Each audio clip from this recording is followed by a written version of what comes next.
राम राम जी। एक और नए ब्लॉग के साथ स्वागत करता हूँ। आप लोग अच्छे होंगे। तो सुबह सुबह उठ चुके हैं। मम्मी बोली दूध काटने चल जल्दी। तो फिर मैं आ जाता हूँ दूध दाद काट के सीधा। तो फिर मैं जाता हूँ बाहर। बाहर थोड़ा सा हो रहा अंधेरा। तो फिर दिखाता हूँ आपको अपना भैंसों वाला घर। तो हमारी गली है छोटी सी, इसमें से भैंस निकल जाती है और हम भी निकल जाते हैं। तो भैंस ने यार खा दूध दाद काट लिया था अपना छोटे से कटिया, मतलब बच्चा है अभी। तो बच्चे के साथ थोड़ा खेलते हैं और मस्ती करते हैं। और देखो गाइस हमारी भैंस वगैरह भी दूध दान मतलब निमट चुकी है। मम्मी को उठा रहे हम गोबर तसली में। तो फिर मैं आ जाता हूँ घर पे। तो घर पे फिर है ना, तो सीधे मैं देखो गाइस अभी है ना, मैं जा रहा था अपने कमरे में, ठीक है ना। तो दोपहरी निकल चुकी थी, तो मस्त धूप सेकते हैं आज। तो फिर है ना, और हम जा रहे थे फिर यहाँ से आटा लेने गए थे हम घर से। तो फिर हम आटा लेके आ चुके सीधे छत पे। छत पे आने के बाद फिर उसके बाद ना छत पे बैठ चुका था। फिर मैं आ गया था चौपाल पे। चौपाल पे थोड़ा सा बैठा चाचा के साथ। फिर उसके बाद जा रहा था मैं सानी करने के लिए। सानी का टाइम हो गया, तो टाइम दिखाता हूँ। देखो इस 3 बज चुके हैं। तो सानी करने जा रहा था। पापा बोले चल सानी करवा दे। पापा की आज छुट्टी थी। तो सानी करके फिर मैं यहाँ से चल देता हूँ सीधा चाचा की प्लॉट पे। मतलब हमारे चाचा जी आज एक नया फ़ोन लाए हैं, मतलब है सेकंड हैंड। तो XR लाए हैं। तो उनके प्लॉट पे जाते हैं हम फ़ोन देखने के लिए। अब यहाँ विकास भाई आईडी बनाते सभी की, क्योंकि विकास भाई जानते हैं एप्पल के फ़ोन के बारे में। मेरी आईडी विकास भाई ने बनाई थी।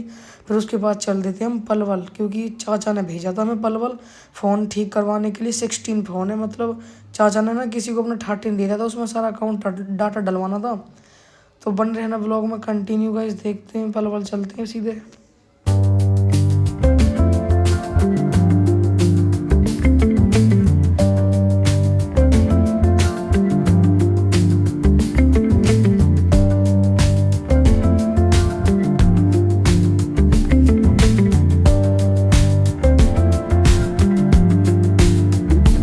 तो फिर उसके बाद पहुंच जाते हम सीधे पलवल में।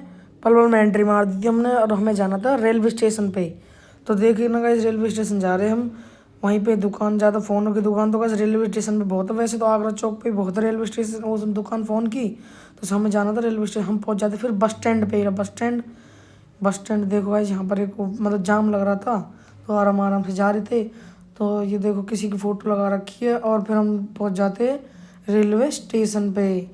तो देखना गाइस दिखाते हैं हम आपको कौन सी दुकान पे जा रहे हैं। तो मैं कुछ ज़्यादा व्यू दिखा नहीं पा रहा था और आराम मतलब कि फिर हम रुक गए थे यहाँ पर दुकान थी उधर। फिर उसके बाद पहुँच जाते हम दुकान पे। फिर दुकान पे पहुँच चुके हैं। यहाँ पर वेट हो रहा है भैया का, क्योंकि भैया गए हैं सब्जी मंडी। दुकान अंकित भाई को तो जानते होंगे आप, तो उनके साथ आ रहे हो। तो अंकित भाई दुकान सामान लेने गए थे, तो ये आ गए अंकित भाई भी अपने। तो मेरे लिए अंकित भाई लाए थे अमरूद। तो मुझे अमरूद खिलाया और भाई देख रहे थे मेरा व्लॉग देख रहे थे। तो भाई ने मुझे पूरा सपोर्ट कर रखा है गाइज। तो मैं सही बताऊँ तो मतलब भाई मेरे दुख समझता है और पूरा सपोर्ट करते भाई। तो ये धर्मेंद्र भाई ये भी अमरूद खींच रहे हैं अपने, और दुकानदार भाई भी खींच रहे हैं, रवि भाई अपने। अंकित भाई बोल रहे हैं इसका व्लॉग बना, तो मैं बना रहा था। तो फिर हम दोनों बैठ जाते हैं एक दुकान पे। तो भाई देख रहे थे व्लॉग, हम दोनों कर रहे थे बातें। तो फिर हमको लग रही थी भूख। अंकित भाई बोला चल मैं तुझे कुछ खिला के लाता हूँ। तो फिर हम चले जाते कुछ खाने के लिए। तो हम ढूंढ रहे थे दुकान। तो छोले कुलचे वाले भैया मिले। तो अंकित भाई बोल रहे छोले कुलचे नहीं खाएंगे तो कुछ और खाते हैं। फिर हमें दिख गई टिक्की की दुकान। टिक्की की दुकान दिखाता हूँ आपको, पूरी सामने पेड़ के नीचे। अंकित भाई बोले चल टिक्की खाते हैं। ये टिक्की श्री राम चाट भंडार दीपक भाई की दुकान पे। तो फिर बनवाई एक एक टिक्की। तो टिक्की खाते हैं और धर्मेंद्र भाई से मज़ा लेते हैं। तो ये टिक्की बन रही थी अपनी। तो टिक्की बना दी, देखो अंकल जी ने मस्त टिक्की बनाई एकदम।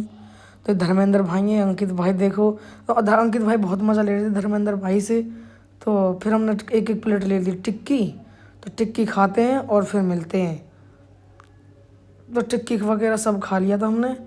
तो फिर वो गोलगप्पे खाए थे हमने। गोलगप्पे वगैरह खा के भैया बोले तुम जाओ, मैं आ रहा हूँ फ़ोन को ठीक करवा के। तो फिर हम चल देते सीधा घर। तो मिलते आपको सीधा घर पर ही। Baila conmigo toda la night. El ritmo suena. Can you feel? Move your body. It's so real. Vuélvete loco. Don't stop now. Sigue el ritmo. I'll show you how. Fuego en el aire. Burning high. Feel. तो फिर हम पहुंच जाते नंगला में। एक खड़ी Lamborghini तो मतलब बहुत बड़ा मॉडल है लैम्बोर्गिनी का। तो फिर मैं पहुंच जाता हूं घर पे। हमने चला यहाँ पर आग भैया के साथ चौपाल पे आग वगैरह सेकते हैं और आनंद लेते हैं ठंड का। तो भाई ने आग जला दी, रिंकू भाई ने। तो फिर मैं इस ब्लॉग को करता हूँ यहीं पे एंड। आई होप आपको ब्लॉग पसंद आए तो लाइक कर देना, चैनल को सब्सक्राइब कर देना। तो रोम रोम जी, मिलते हैं नेक्स्ट वीडियो।